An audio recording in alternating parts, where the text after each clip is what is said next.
15 minute, তারপরে মনে হচ্ছে যে কন্টিনিউয়াস প্রসেস। হ্যাঁ, সো অ্যাকচুয়ালি ব্রেকটা বড় হলে ভালো হয়। এনিওয়ে আমরা তো শেষই করে দেব কালকে সব। তো আমরা এবার আসি অ্যাসেসরি মিনারেল। অ্যাসেসরি মিনারেল কত পার্সেন্টেজ থাকবে? লেস দেন 1 থেকে 2%। 2%। ওকে, তাহলে এরকম কিন্তু 2%। না যে কোয়ার্টজ কিন্তু সবসময় মেজর মিনারেলই হবে, ফেলসপার মেজর মিনারেলই হবে, এরকমও হতে পারে কোয়ার্টজ বা ফেলসপার যদি 1 থেকে 2%-এর নিচে হয় তবে সেটাকে আমরা তখন অ্যাসেসরি মিনারেল বলবো। সো নরমালি অ্যাসেসরি মিনারেল কোনগুলা হয়? মাইকা, যেমন মাস্কোভাইট, বায়োটাইট, এগুলো। তোমরা এখানে এই ফিগারটা দেখতে পাচ্ছ আমার কার্সার, এটা কিন্তু অনেকটা মাস্কোভাইটের মতো।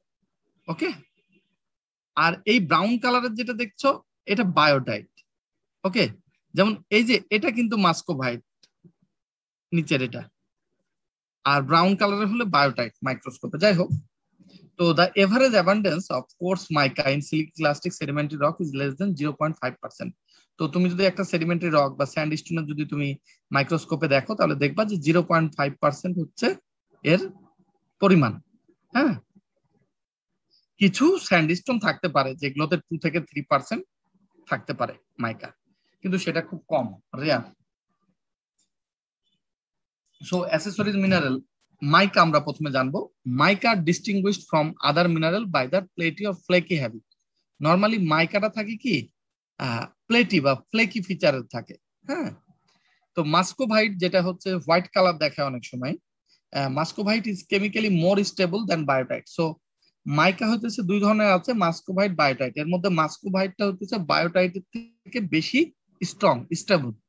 So micas are derived particularly from metamorphic rock as well as some plutonic igneous rock.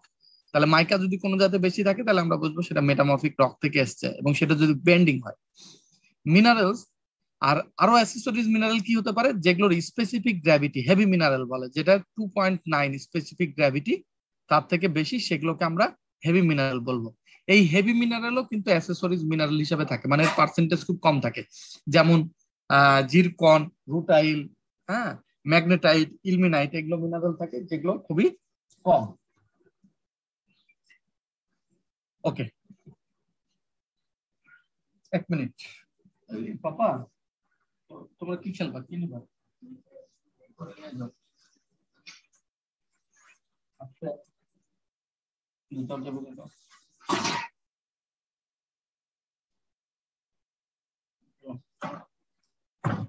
Sorry.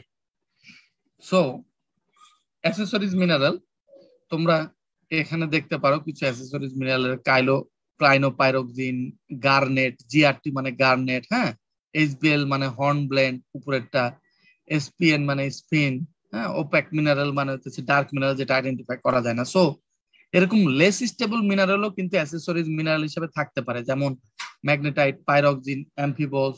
R less দেখো হাতে লাগবে। আর নরমালি এই অ্যাম্ফিবল, পাইরোক্সিন এগুলো হইতেছে ফার্স্ট সাইকেল সেডিমেন্ট।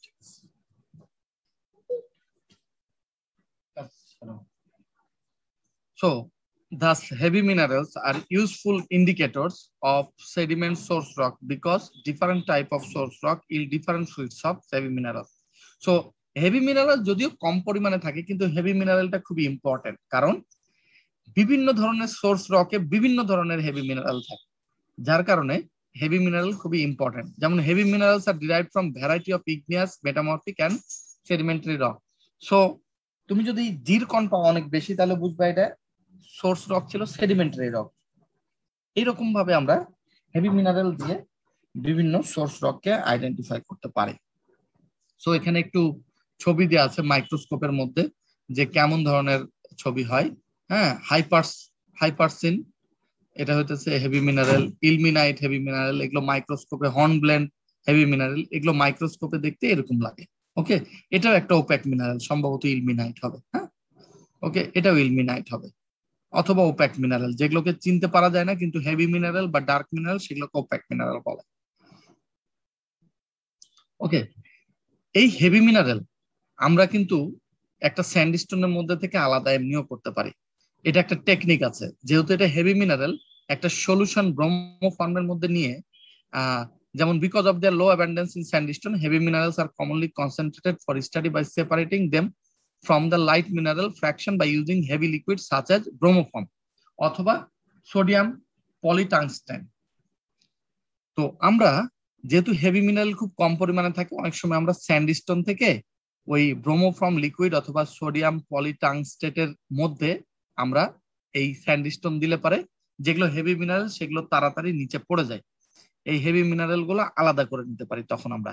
আর হেভি মিনারেল বাদে যেগুলো থাকে কোয়ার্টজ, ফেলসপার, মাইকা, এগুলোকে সব আমরা লাইট মিনারেল বলি।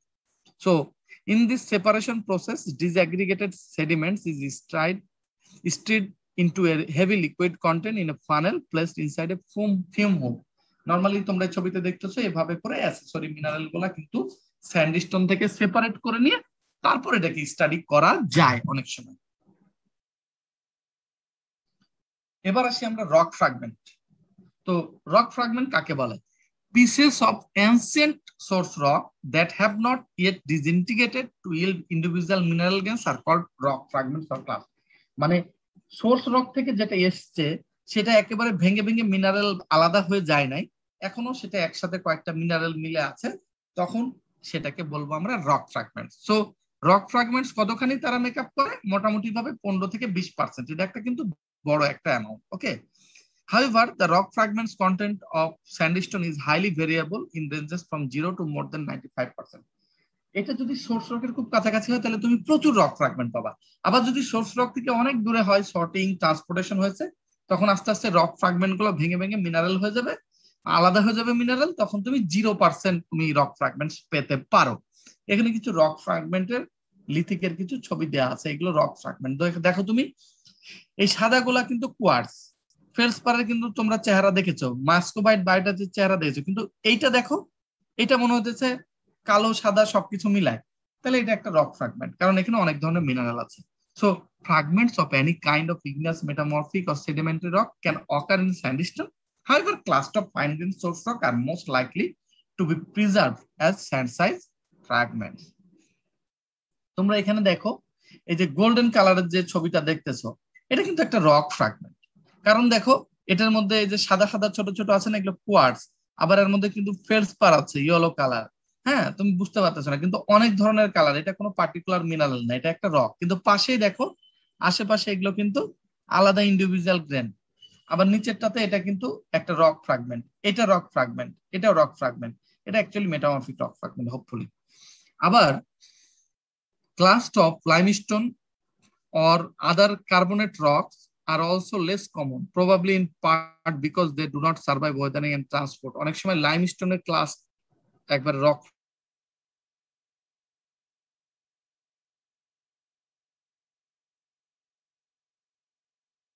মিলে ছোট ছোট ছোট ছোট ছোট ছোট যেটা ভাঙে না সেটা মিলে কিন্তু একটা চার্ট গ্রেন তৈরি করতে পারে। Chert grains are actually rock fragments derived by weathering of bedded chart or chart nodules in limestone and can be abundant in sandstone. তোমরা এইটা দেখো, এইটা হোপফুলি একটা চার্ট গ্রেন, মানে এখানে প্রচুর কোয়ার্টস আছে দিয়ে মনে হচ্ছে একটা গোটা একটা রক ফ্র্যাগমেন্ট। সো এটা একটা চার্ট। আচ্ছা, এখানে দেখো ক্যালসাইট গ্রেন, যদি এটা ক্যালসাইট গ্রেন কিনা আই এম কনফিউজড, এটা lithic grain. Anyway, rock fragments are particularly important it studies. Rock ফ্র্যাগমেন্টসটা খুবই ইম্পর্টেন্ট, কারণ রক ফ্র্যাগমেন্টস দেখে তুমি ডিরেক্টলি বলতে পারবা যেটা এই রক থেকে এসছে, এটা ব্যাসাল্ট না গ্রানাইট না রায়োলাইট না অ্যান্ডিসাইট না সেডিমেন্টারি রক, কোনটা থেকে এসছে তুমি রক ফ্র্যাগমেন্ট থেকে বুঝতে পারবা এটা এই ধরনের রক থেকে এসছে। So rock fragments are very important. They are moderately easily identified and they are more reliable indicators of source rock types than individual mineral grains. So তারা বেশি reliable rock fragments. Okay, এরপরে আসি আমরা mineral cement. So mineral cements কি? যখন কোনো একটা rock deposit করে তখন সলিউশনের মধ্যেও কিছু ক্যালসিয়াম, সোডিয়াম, ম্যাগনেসিয়াম, পটাশিয়াম এগুলো থাকতে পারে, তাই না? আয়রন এগুলো থাকতে পারে। এটা সেডিমেন্ট ডিপোজিট হওয়ার পরে ওই গ্রেন গুলা থাকে, এই গ্রেন গুলার ফাঁকে ফাঁকে ফাঁকে ফাঁকে ফাঁকে ফাঁকে এগুলো জমা হতে থাকে যেখানে ফাঁকা থাকে। তো তুমি উপরের ফিগারটা দেখো, এটা লাল কালার, এটা আয়রন অক্সাইড এই গ্রেনের ফাঁক দিয়ে জমা হয়েছে। আবার নিচে দেখো যে ইয়েলো কালারের এটা দেখতেছো, সি মানে ক্যালসাইট সিমেন্ট। ক্যালসিয়ামটা সেডিমেন্ট জমা হয়েছে এখানে, কোয়ার্টজ গুলা জমা হয়েছে, যে তাদের মধ্যে গ্যাপ থেকে গেছে, ওই গ্যাপের মধ্যে সলিউশন থেকে, পানির মধ্যে সলিউশন থেকে আস্তে আস্তে ক্যালসাইটটা ডিপোজিট করছে, সো এগুলোকে সিমেন্ট বলে। সো এটাও একটা grain. The framework grains in most silky clastic sedimentary rock are bound together by some type of mineral cement. These cementing materials may be either silicate such as quartz, opal, clay minerals হতে পারে, quartz হতে পারে, opal হতে পারে, হ্যাঁ, calcite হতে পারে, iron oxide হতে পারে, সবকিছু হতে পারে। কিন্তু কোয়ার্টজ যদি ভেঙে ভেঙে একবারে গুঁড়া হয়ে পানির সাথে যেটা মিশে যাবে কিছু কোয়ার্টজ, সেটা কিন্তু আবার জমা হবে, তাই না? তখন কোয়ার্টজ সিমেন্ট হিসাবে কাজ করবে। So quartz is the most common silicate mineral that act as a cement. So quartz হচ্ছে মূল সিমেন্ট হিসাবে কাজ করে, আবার ক্যালসাইটও করে। In most sandstone, the quartz cement is chemically attached to the crystal lattice of existing quartz grain, forming rims of cement called overgrowth quartz. ধরো একটা sedimentary প্রসেসের মধ্যে দিয়ে কোয়ার্টস আসতেছে, সব কোয়ার্টস তো আর ওরকমই থাকবে না, কিছু কিছু কোয়ার্টস আবার ভেঙে ভেঙে একেবারে পানির সাথে মিশে যাবে। যখন আবার এক জায়গাতে এসে জমা হয়ে যাবে ওই বাকি কোয়ার্টস গুলা, তখন কি করবে, ওই কোয়ার্টস যেগুলো পানির সাথে মিশে গেছে, ও পানি থেকে আস্তে আস্তে অদক্ষেপ পড়বে না, তখন এই অদক্ষেপ পড়ে আর যে কোয়ার্টস আছে ওই কোয়ার্টস গ্রেনের সাথে অ্যাটাচ হয়ে যাবে। তখন তুমি বুঝতে পারবা, তখন এটাকে বলা হবে কোয়ার্টস ওভারগ্রোথ। এই কোয়ার্টস ওভারগ্রোথ বা কোনো সময় চার্ট বলে, but it is not always actually, এটা বইয়ে লিখেছে।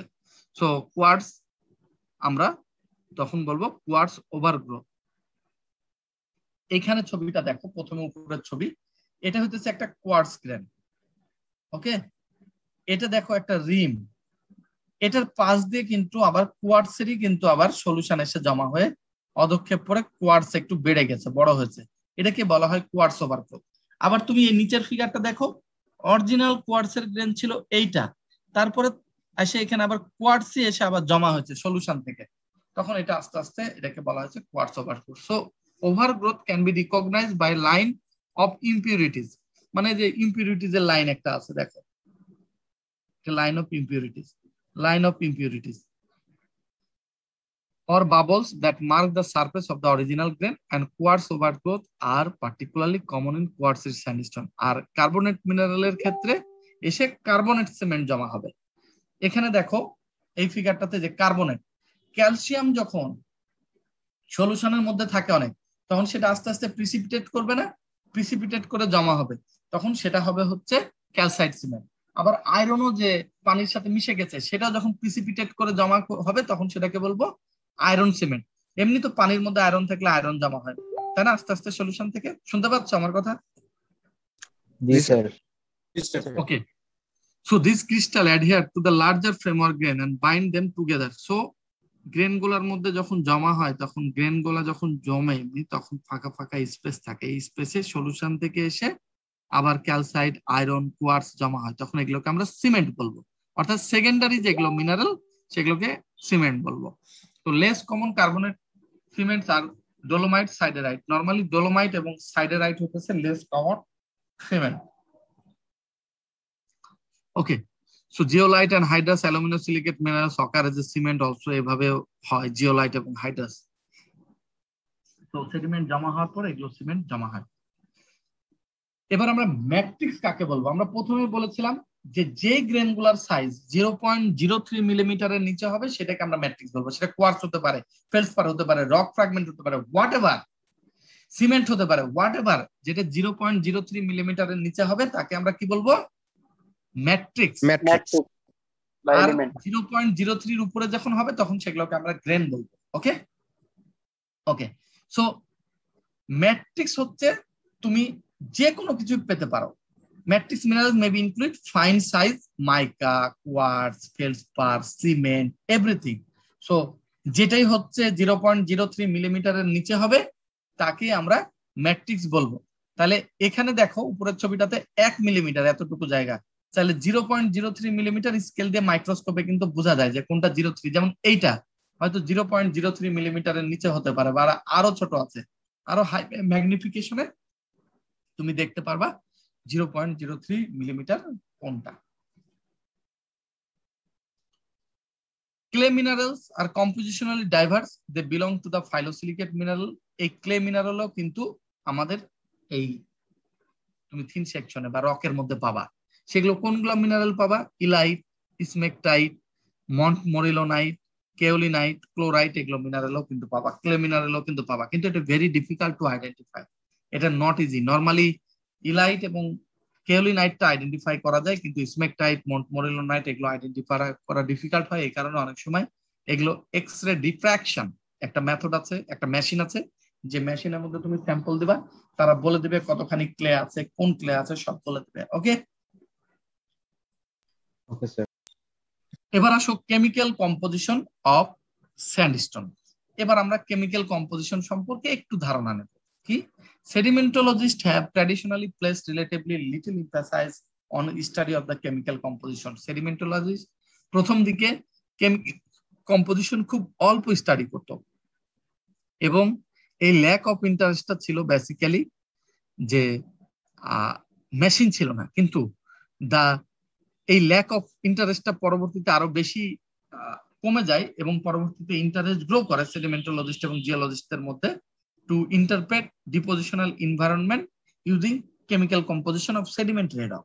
কিন্তু mineral composition of sedimentary rock is more reliable than chemistry. Okay, also the present chemical composition of these rocks may not accurately reflect their composition at the time of deposition. যখন তুমি একটা রকের তুমি chemical composition analysis করবা, তখন এটা তো গোটা রকটার chemical composition দিবে, অর্থাৎ ডিপোজিশন হওয়ার পরে যে ধরনের সিমেন্টিং মেটেরিয়ালস জমা হয়েছিল সেটারও কিন্তু কেমিস্ট্রি দিবে। কিন্তু আমাদের দরকার কি ছিল, যে অরিজিনাল ডিপোজিশনাল এনভায়রনমেন্টে শো। এই কারণে কেমিস্ট্রি অনেক সময় অ্যাকুরেট ডিপোজিশনাল এনভায়রনমেন্টের কেমিস্ট্রি জিওকেমিক্যাল কম্পোজিশন দেয় না, দেয় ডিপোজিশনের পরে বারিয়াল মানে বোরিয়াল ডিপোজিশন হওয়ার পরে যেটা হয় সেটা দেয়। The formerly high cost of doing chemical analysis is an additional factor that helped to discourage extensive chemical studies of the sedimentary rock. তোমার 80-র দশক বা 90-এর দশকে কিন্তু একটা রকের কেমিক্যাল স্টাডি করা খুব এক্সপেন্সিভ ছিল, এখন কিন্তু এতটা এক্সপেন্সিভ না। সেভারেল নিউ টুলস এসছে, যেমন এক্স-রে ফ্লোরেসেন্সি, ইলেকট্রন মাইক্রোপ্রোব অ্যানালাইজার, আইসিপিএমএস এখন ইজি হয়ে গেছে, এবং কমার্শিয়ালি খুব ইজি হয়েছে। এখন তুমি স্যাম্পল ইজিলি অ্যানালাইসিস করতে পারবা কেমিস্ট্রি। ওকে, এটা উপরের একটা হচ্ছে এক্সআরএফ মেশিনের একটা পিকচার, এখানে অ্যানালাইসিস হয় কেমিক্যাল কম্পোজিশন। আর নিচের একটা ফিগার, যেটা আমার দেয়া ডায়াগ্রাম, এই আমার দেয়া ডায়াগ্রামে অন্য একজন অথর ইউজ করে ইন্টারপ্রেট করেছে ডাটা, সেটার একটা ছবি। ওকে, সো আমরা এখন জিওকেমিক্যাল কম্পোজিশন, এভারেজ কেমিক্যাল কম্পোজিশন কেমন থাকে সেটা আমরা জানবো। আমরা জেনেছিলাম কি, মিনারেলজিক্যাল কম্পোজিশন কোনটা সব থেকে বেশি থাকে নরমালি একটা স্যান্ডস্টোনের মধ্যে? কোন মিনারেল বেশি? কোয়ার্টজ বেশি থাকে। কোয়ার্টজের ফর্মুলা কি? SiO2, silicon dioxide. আর ফেলসপার থাকে সেকেন্ড কম্পোজিশন, তাই না, বা রক ফ্র্যাগমেন্ট। ফেলসপারের কম্পোজিশন কি হবে? সোডিয়াম অথবা পটাশিয়াম অথবা ক্যালসিয়াম। তো আমরা একটা রকের স্যান্ডস্টোনের আমরা মিনারেলজি এই কেমিক্যাল কম্পোজিশন কেমন হতে পারে সেটা আমরা দেখি। দেখো এখানে একটা রক, এটা আরেকটা, দুইটা, তিনটা, চারটা, 9টা রক। সিলিকা কত পার্সেন্টেজ আছে? 86.5। টাইটানিয়াম কত আছে? 0.53। টাইটানিয়াম মানে কি? টাইটানিয়াম মানে নরমালি রুটাইল বোঝায়। রুটাইল কি? একটা হেভি মিনারেল। তাহলে এটা কত পার্সেন্ট আছে? 0.53। দেখো মিনারোলজিক্যালি কিন্তু রিফ্লেকশন কিন্তু জিওকেমিস্ট্রি। অ্যালুমিনিয়াম মানে কি? ফেলসপার বা ক্লে মিনারেল, মেইনলি ফেলসপারই বোঝায়, 5.71%, তাই না? সেকেন্ড হাইস্ট কোনটা ছিল? ফেলসপার। কিন্তু রক ফ্র্যাগমেন্টের তুমি কোনো এখানে পাবা না। তারপর আয়রন দেখো 2.69, ম্যাঙ্গানিজ 0.02, ক্যালসিয়াম 0.05 বা 0.42। এবার দেখো একটা স্যাম্পলে কিন্তু 5.82, মানে এই স্যাম্পলে প্রচুর ক্যালসিয়াম এবং এই স্যাম্পলে প্রচুর 4.20 ম্যাগনেসিয়াম আছে। তার মানে এটা বেসিক রক, ম্যাফিক রক থেকে হয়তো ডিরাইভড হয়েছে। ওকে, তো এটা তোমরা একটু দেখবা, chemical composition, average chemical composition of sedimentary rock বা স্যান্ডস্টোন।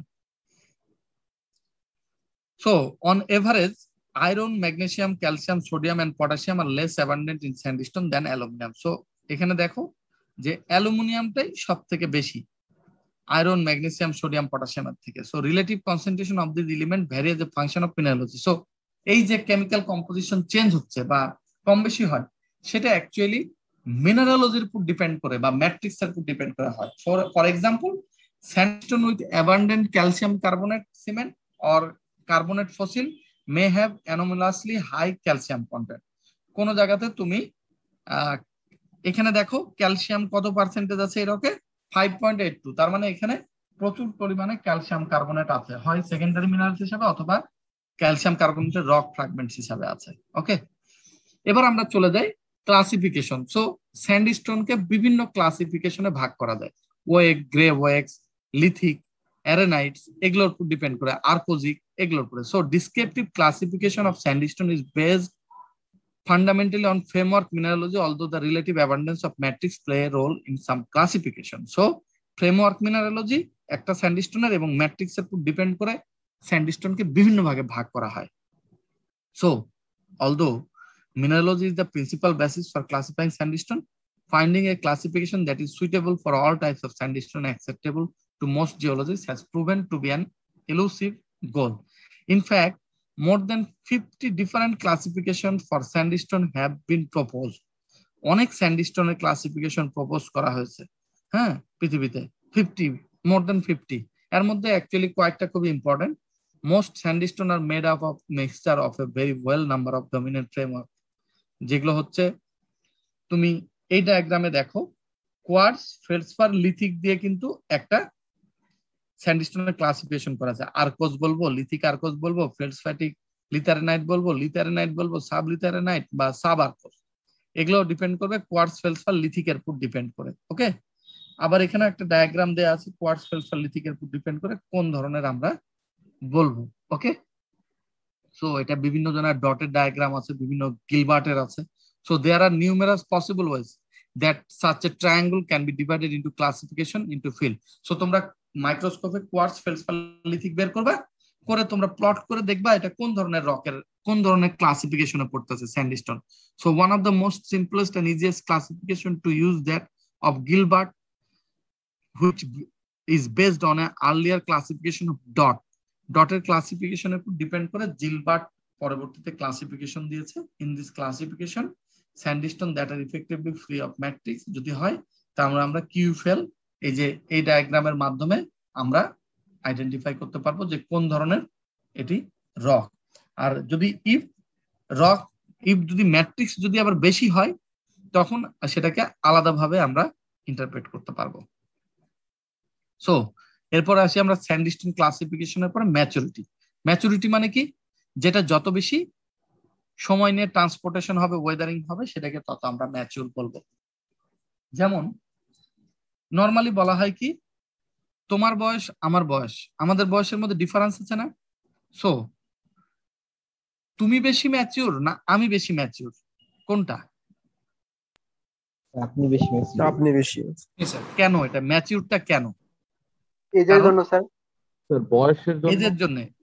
এজ তো একটা টার্ম, কিন্তু আসলে মূল কারণ কি? মূল কারণ হচ্ছে আমি নর্মালি আমার বয়সের একজন মানুষ তোমার বয়সের মানুষের থেকে পৃথিবীতে বেশি ধরনের যে কোনো জিনিস দেখেছে এবং সমস্যার মধ্যে দিয়ে গিয়েছে।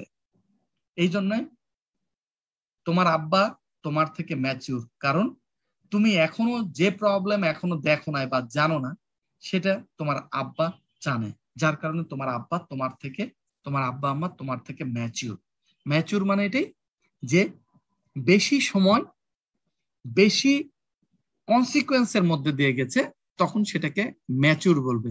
যেমন তোমাদেরকে কিন্তু এখন কেউই বলে না যে তোমরা ম্যাচিউর, তোমাদের ম্যাচুরিটি নাই, এই কথাটাই কিন্তু অনেকে বলবে, তাই না? যদিও তোমরা মনে করো যে তোমরা ম্যাচিউর। Is it? তোমরা কি ম্যাচিউর না ম্যাচিউর না? তোমরা তো নিজেরা মনে করো যে তোমরা ম্যাচিউর, এটা কি ট্রু না ট্রু না বলো? স্যার সেমি ম্যাচিউর বলতে পারি। জি স্যার, মনে করি স্যার। মনে করো ম্যাচিউর, এটাই ট্রু, কারণ তোমার বয়সে আমিও নিজেকে ম্যাচিউর মনে করতাম, কিন্তু এখন এসে আমি চিন্তা করে যখন দেখি আমি ওই বয়সে কি ছিলাম, তখন আমি এখন বুঝতে পারি আমি ওই বয়সে সুপার ইম্যাচিউর ছিলাম। অর্থাৎ তোমরাও এখন সুপার ইম্যাচিউর, তোমরা এখনো অনেক জিনিস জানো না, অনেক জিনিসকে সহজভাবে দেখতে পারো না, অনেক জিনিসকে সহজভাবে ক্যালকুলেশন করতে পারো না। এটা শুধু মেধা না, এটা সময়ের ব্যাপার। তোমরা যেমন একটা মানুষের সাথে গন্ডগোল হলো, তোমরা চিন্তা করো কি ওকে মারতে হবে, ঠিক না? কিন্তু তোমার আব্বার কাছে যে তুমি যদি জিজ্ঞাসা করো ওই মানুষের সাথে গন্ডগোল হচ্ছে, তোমার মা আব্বা কি বলবে? যে এটা মিটমাট করে ফেলো, মিউচুয়াল মীমাংসা করে ফেলো, তাই বলে না সিনিয়ররা? জি স্যার। জি স্যার। সিনিয়ররা তাই বলে। কিন্তু তোমার কাছে মনে হয় যে কেন মীমাংসা করব, আমিও একটা মারবো। কিন্তু এটাই হইতেছে বৃহৎ স্বার্থে ভালো, যে মীমাংসা, এটাই হচ্ছে ম্যাচুরিটি তখন। কারণ তুমি ওটার কনসিকুয়েন্স জানো না, তুমি ওটাকে মেরে, আরেকজনকে মেরে তোমার হতে পারে তোমার জেল ফাঁসি হতে পারে, তোমাকে পলাতক থাকতে পারে, হতে পারে তোমার লাইফটা ড্যাম হয়ে যেতে পারে। যেটা ম্যাচিউর মানুষরা কিন্তু এটা বুঝে যে ওই লসের থেকে মীমাংসা করে যে লসটা হবে তোমার, সেই লসের থেকে এই লসটা অনেক বেশি। এই কারণে ম্যাচুরিটির অনেক পার্থক্য আছে, যার কারণে তোমরা এখন সুপার ইম্যাচুর। এই কারণে তোমাদের বাবা মা এবং গুরুজনরা যা বলবে সেটাই তোমরা শুনবা। সবসময় একটা জিনিস মনে রাখবা, সিনিয়ররা যা বলবে, মানে অনেক সিনিয়ররা যা বলে, বয়স্ক মানুষরা যা বলে, তা তোমাদের কাছে হাস্যকর মনে হলেও তোমাদের নির্দিষ্ট একটা বয়স পরে মনে হবে কি যে আসলে ওটাই ঠিক ছিল। সিনিয়ররা যা বলবে, আমি আমার বয়সে এসে আমি বুঝতে পারতেছি, তো আমার মিডিল এজে, আমার এখন 40, আমি এখন বুঝতে পারি আমার যখন বয়স তোমাদের মতো ছিল, তখন আমাদের সিনিয়ররা যারা 50-60 বছরের বয়স ছিল তারা যা বলতো, আমি এখন এসে বুঝতে পারতেছি তারা যা বলতো তারা 100% সঠিক কথা বলতো। জীবন নিয়ে যা বলতো, যা কিছু করতে বলতো, সব 100% ঠিক। তোমাদের আজকে একটা সাজেশন দিই, সেটা হচ্ছে তোমাদের জীবনে এই 5-6 বছর তোমাদের জীবনের খুব ভাইটাল অংশ। তুমি বলবা যে স্যার ম্যাট্রিকের আগে আমাদেরকে বলেছিল খুব ভাইটাল, ইন্টারমিডিয়েটের আগে ভাইটাল, ভাইটাল, সেমি ভাইটাল ছিল, কিন্তু এখন তোমাদের খুবই ভাইটাল। তোমরা জীবনের এই 5-6 বছর তুমি যা করবা তা তোমার রিফ্লেকশন তোমার 6 বছর পরের লাইফে মৃত্যু পর্যন্ত তোমার সেই রিফ্লেকশন থাকবে। অর্থাৎ তুমি তোমার জীবনটা কত সুন্দরভাবে কাটাতে চাও সেটার ইফেক্ট তোমাকে এখনই দিতে হবে। তার একটা এক্সাম্পল বলি, আমার দুলাভাই যিনি, উনিও জিওলজি অ্যান্ড মাইনিং থেকে পাশ করা, রাজশাহী বিশ্ববিদ্যালয় থেকে, উনি আমার 3-4 ইয়ার সিনিয়র। তো উনি একটা ওষুধ ফার্মাসিউটিক্যালসে জব করে। তো উনি বলে আমাকে যে, আমার ডাক নাম লিটন, বলে যে লিটন তোমাদের কি আরামের জব, তুমি অফিসে বসে থেকে জব করতেছো এই সেই, আর আমাকে দেখো আমি সারাদিন রাস্তায় এই ডাক্তারের কাছ থেকে ওই ডাক্তার, এখানে থেকে ওখানে দৌড়াদৌড়ি করে বেড়াচ্ছি, আমার খুব মানে সারাদিন সময় নাই, ঘুমানোর টাইম নাই। আমি বললাম যে দুলা ভাই, আপনি তো যখন ইউনিভার্সিটিতে পড়াশোনা করেছিলেন তখন আপনি কিন্তু ক্লাস করেন নাই ভালো মতো পরীক্ষা টাইমে পড়েন নাই, কোন রকমে পাশ করেছেন। কি করেছেন? আপনি ঘুমাইছেন, কার্ড খেলেছেন, হলে আড্ডা মেরেছেন। বলছে হ্যাঁ তা করেছি। আমি বলছি ওই যে 5-6 বছর আপনি আরাম করেছেন, ওই 5-6 বছর কিন্তু আমি কিন্তু খুব কষ্ট করেছি, যদিও আমি আরো বেশি সময় কষ্ট করেছি। জাপানে গেছি, আবার ডাবল মাস্টার্স করেছি, পিএইচডি করেছি। সো আমি হিউজ, স্পেশালি ইউনিভার্সিটি টাইমে তো প্রচুর কষ্ট করেছি। তাছাড়া যখন জাপানে মাস্টার্স পিএইচডি করতে যাই, আমি 5 বছর আমি দৈনিক অন অ্যান এভারেজ 15 থেকে 16 ঘন্টা পড়াশোনা করতাম। সো 5-6 ঘন্টা, 6 ঘন্টা থেকে 7 ঘন্টা আমি রেস্ট নিতাম। আমার স্কেডিউল ছিল সকাল 10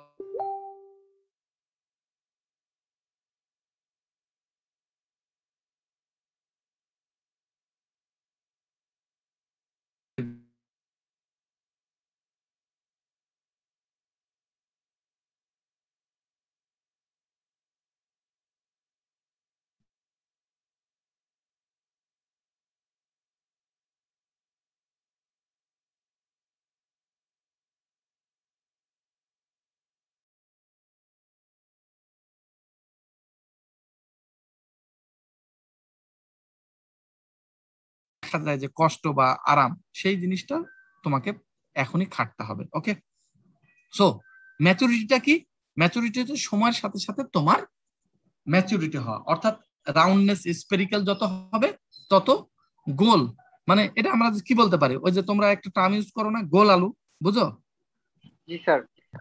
গোল আলু কেন বলি আমরা, তোমরা কেন বলো কোনো মানুষকে যে গোল আলু বলো না?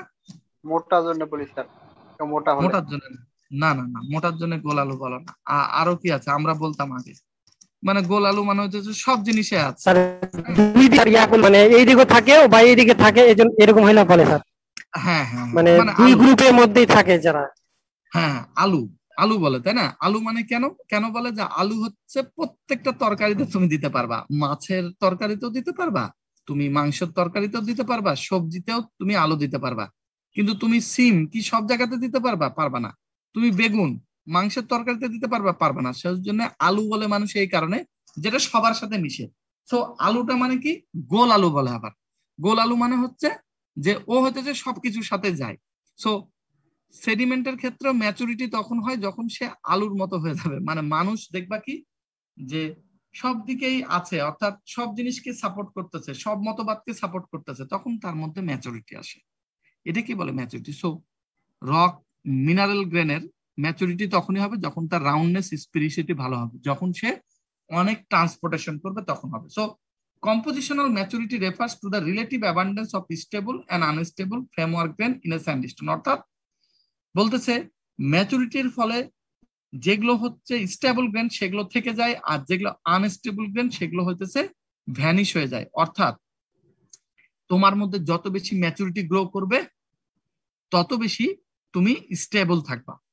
আর ম্যাচুরিটি তোমার মধ্যে থাকবে না, তুমি এক এক সময় এক এক রকম জিনিস করবা, তাহলে তুমি হবে কি আস্তে আস্তে তুমি আনস্টেবল। গ্রেনের মধ্যে তাই আছে যেগুলো আনস্টেবল গ্রেন সেগুলো আস্তে আস্তে ভ্যানিশ হয়ে যায়, ওয়াটারের সাথে মিশে যায়, সেগুলো প্রিসিপিটেট করে পড়ে। So a sandstone compose mainly of quartz is considered compositionally mature. Quartz কিন্তু কম্পোজিশনালি ম্যাচিউর, তার কোয়ার্টসের ব্যক্তিত্ব অনেক স্ট্রং, সে পার্সোনালিটি খুবই ধরে রাখে, বা সে হতেছে সহজে ভেঙে যায় না, হ্যাঁ, যে কোনো কিছুতে ভেঙে যায় না, সেটা হতেছে তার ম্যাচুরিটি। সো হোয়ার আজ স্যান্ডস্টোন, তুমি দেখবা আরেকটা জিনিস, যে তুমি যত বেশি ম্যাচুর হবা, বয়স যত বাড়বে, তোমার প্রবলেম সলভ, যে কোনো পরিস্থিতিকে তুমি ট্যাকেল করতে পারবা সহজে। আর তুমি যদি ম্যাচিউর না হও তাহলে তুমি একটুতেই ভেঙে পড়বা, তুমি একটুতেই তোমার মন খারাপ হয়ে যাবে। হ্যাঁ, so textural maturity is determined by the relative abundance of matrix and the degree of rounding and sorting of framework grain। So একটা রকের মধ্যে কতটা বেশি ম্যাট্রিক্স আছে, যত বেশি ম্যাট্রিক্স থাকবে তার মানে বোঝা যাবে তত তার টেক্সচারালি ম্যাচুরিটি হয়েছে, এবং যত বেশি গ্রেন গুলা রাউন্ডিং হবে তত বেশি বোঝা যাবে সে তার ম্যাচিউর হয়েছে। So textural maturity can range from immature, যদি much clay framework grain poorly sorted হয় এবং পোরলি রাউন্ডেড হয়, টু সুপার ম্যাচিউর হতেছে যখন কোনো ক্লেই থাকবে না, মানে ক্লে একবারে ভ্যানিশ হয়ে যাবে, তখন এটা সুপার ম্যাচিউর হয়ে যাবে এবং গ্রেন গুলা ওয়েল রাউন্ডেড হবে, ওয়েল সর্টেড হবে। So textural maturity reflect the degree of sediment transport, মানে যত বেশি ম্যাচিউর হবে তত বেশি সে ওয়েদারিং এবং ট্রান্সপোর্টেশন তার হয়েছে। It may also be affected by diagenetic process, diagenetic প্রসেসের কারণে চেঞ্জ হতে পারে। সো আমাদের মানুষের ম্যাচুরিটি কি হবে, যত বেশি তুমি প্রবলেমের মধ্যে দিয়ে যাবা, যত বেশি বয়স বাড়বে, যত বেশি তুমি কনসিকুয়েন্স দেখবা, প্রবলেম বলবো না, কনসিকুয়েন্স দেখবা, তোমার ম্যাচুরিটি তত বেশি বাড়বে। সো এটা একটা তোমার টেক্সচারাল ম্যাচুরিটি ক্লাসিফিকেশন, ফলকে তুমি বইয়ে পাবা, তোমরা এটা দেখে নিবা যে কিভাবে এটা ক্লে যত কমে যাচ্ছে তত ম্যাচুরিটি বাড়তে থাকতেছে। ওকে, সো আমাদের এই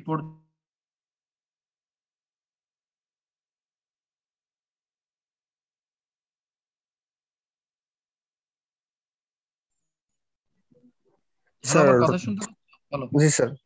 স্যার রক ফ্র্যাগমেন্ট কি স্যার ফাইন গ্রেন এবং কোর্স গ্রেন এর দুই রকমই হতে পারে? ফাইন গ্রেন কোর্স গ্রেন মানে কেমন বোঝাচ্ছ বলো সেটা। স্যার রক গ্রেন তো স্যার হচ্ছে পিসেস অফ রক, তাহলে এটা যখন স্যার আমরা মানে দেখতে পাবো স্যার, সেটা ফাইন গ্রেন মানে শেপ হবে হতে পারে, নাকি? মানে এটা সাইজের উপর ডিপেন্ড করতে পারে। এটা তো আর ফাইন গ্রেন কোর্স গ্রেন নাই রক ফ্র্যাগমেন্টের। রক ফ্র্যাগমেন্টই, সেটা ছোট হতে পারে, বড় হতে পারে। ওকে ওকে স্যার। আর প্রশ্ন? আচ্ছা, আমি তোমাদের এটা পিডিএফ কপি দিয়ে দিচ্ছি আফসানার কাছে। আর আগামীকালকে আমরা একটা কাজ করি, আগামীকালকে আমরা 3টার সময় ক্লাস নেই, ঠিক আছে? আমরা 3টার সময় ক্লাস নেই। আমরা কি টানা ক্লাস নেব না ইয়ে করব, না 12টায় রাখবো, একটা 3টায় রাখবো, একটা কোনটা গ্যাপে নিলে ভালো হয়, মাঝখানে একটু গ্যাপ দিলে কোনটা সুবিধা হতো। কোনটা বুঝলাম না, মাঝখানে গ্যাপ দিলে ভালো হয় তাই না? তাহলে আমরা একটা কাজ করি, কালকে আমরা হচ্ছে 12টায় একটা ক্লাস করি আর 3টা একটা ক্লাস করি। ওকে, আর যদি আমি একটা ক্লাসে শেষ করতে পারি ওকে ফাইন, আর না হলে 12টা আর 3টে। ওকে, আমি লিংক পাঠিয়ে দেবো, ঠিক আছে? আর তোমাদের আমি এটার হইতেছে স্লাইডের কপি আমি দিয়ে দিচ্ছি তোমাদের। ওকে,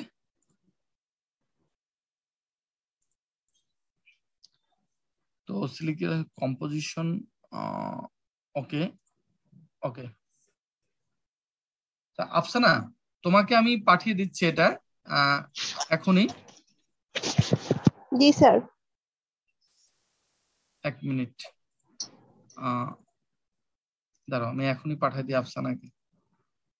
আর তাহলে তোমাদের আমি লিংক আমি পাঠিয়ে দেব।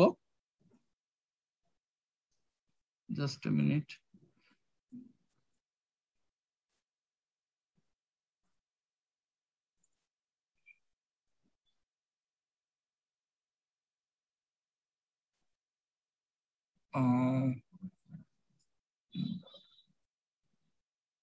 আচ্ছা, আমি আফসানা ওটা তোমাদের silicon rock composition provenance, just a minute.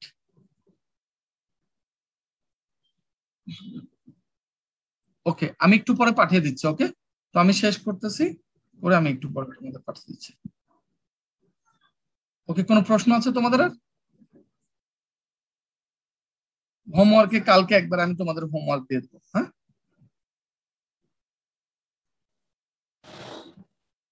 Okay. আমি স্যার আমাদের ডিপার্টমেন্টে কি মানে স্যার অনলাইন এক্সাম মানে নেওয়ার কোনো প্ল্যান আছে বা সশরীরে? আমি তোমাদের যে ইনফরমেশন ওটা শেয়ার করা হবে যেহেতু যে এখন ইউজিসি সবার যা হবে তোমাদেরও তা হবে, আলাদা কোনো কিছু হবে না। তোমাদের মিড টার্ম ডিসিশন নেওয়া হচ্ছে যে অনলাইনে হবে না সশরীরে হবে, সেগুলো যা ডিসিশন হবে তোমাদেরকে সেটা জানানো হবে এবং ওভাবে কাজ করা হবে। তোমরা একটা জিনিস বলো তো, তোমাদের ফার্স্ট ইয়ারের কি ল্যাব ট্যাব সব ভাইবা টাইবা কমপ্লিট হয়ে গেছে না বাকি আছে কিছু? স্যার একটা ফিল্ড ওয়ার্ক বাকি আছে, আর একজন বলো। একটা বাকি আছে স্যার। আচ্ছা, আফসানা বলো। কেমিস্ট্রি ল্যাব বাকি আছে? জি স্যার, ফিল্ড বাকি আছে। আর ফিল্ড বাকি আছে, ওকে। আর শুনো, তোমাদের এই নিয়ে চিন্তা করতে হবে না যে তোমাদের পরীক্ষা কিভাবে হবে, সবার যেভাবে হবে সেভাবে এবং সময় মতো আগে জানাই দেওয়া হবে যেন তোমাদের সমস্যা না হয়।